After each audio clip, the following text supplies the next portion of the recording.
Ya, Bismillahirrahmanirrahim. Assalamualaikum warahmatullahi wabarakatuh. Perkenalkan, nama saya Fatia Farah Firdausi Ahmad dari kelas A1 Sistem Informasi Kesehatan. Kali ini saya akan menjelaskan tentang telemedicine dan telehealth. Pengertian dan tujuan telemedicine dan telehealth. Pertama, telemedicine dan telehealth ini adalah sebuah konsep pelayanan kesehatan yang menggunakan teknologi telekomunikasi dan informasi untuk memberikan layanan kesehatan jarak jauh. Lalu tujuan dari telemedicine dan telehealth ini adalah yang pertama untuk memperbaiki akses pasien terhadap pelayanan kesehatan, yang kedua meningkatkan efisiensi pelayanan kesehatan, yang ketiga mengurangi biaya pengobatan, lalu yang terakhir mengatasi kesenjangan akses kesehatan antara daerah perkotaan dan pedesaan, serta antara negara maju dan negara berkembang.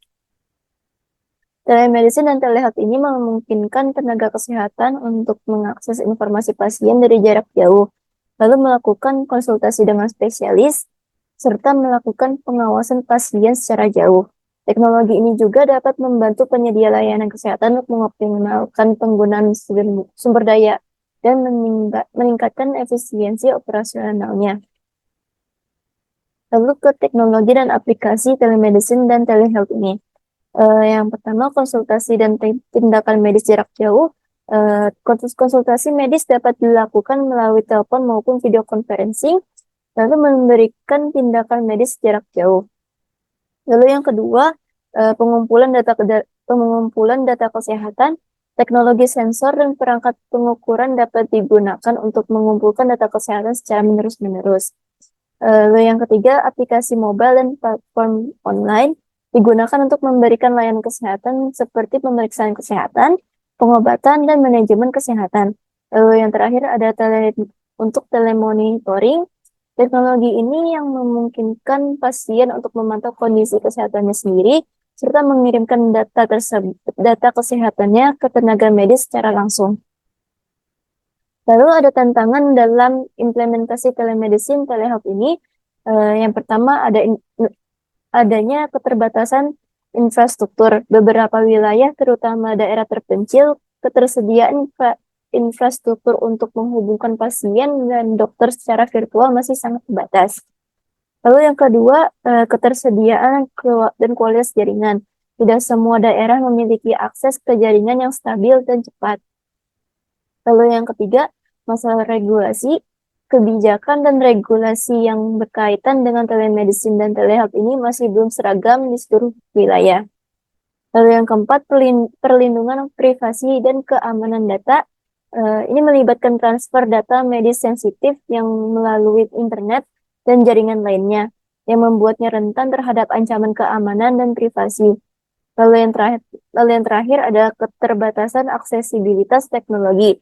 Karena masih ada pasien yang tidak memiliki aksesibilitas teknologi yang cukup untuk mengakses layanan telemedicine atau telehealth. Lalu perbandingan telemedicine dan telehealth dengan sistem informasi kesehatan lainnya seperti Electronic Health Record atau EHR dan Health Information Exchange atau HIE yang lebih berfokus pada pengumpulan, penyimpanan, dan pertukaran informasi kesehatan antara penyedia layanan kesehatan.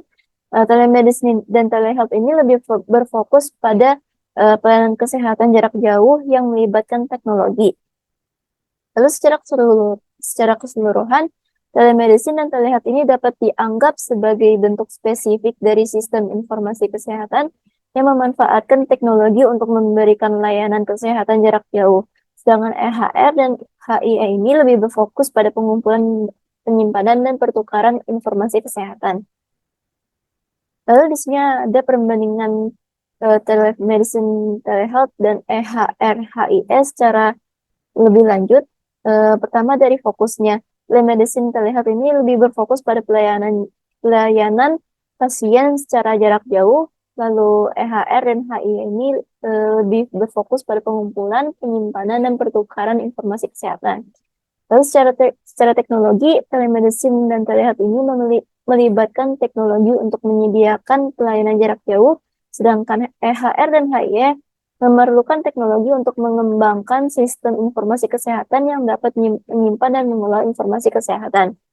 Lalu dengan interaksi dengan pasien, telemedicine dan telehealth ini memungkinkan pasien dan tenaga kesehatan untuk berinteraksi secara langsung melalui teknologi. Lalu EHR dan HIE ini tidak menyediakan layanan interaksi secara langsung antara pasien dan tenaga kesehatan. Lalu secara faktor manusia, telemedicine dan telehealth ini memerlukan sumber daya manusia yang berbeda dalam pengoperasiannya, seperti teknisi jaringan dan ahli telemedicine. Sedangkan EHR dan HIE ini memerlukan daya manusia seperti administrator sistem dan analisis data. Sekian dari penjelasan singkat dari saya tentang telemedicine dan telehealth pada kesempatan kali ini. Kurang lebihnya mohon maaf. Wassalamualaikum warahmatullahi wabarakatuh.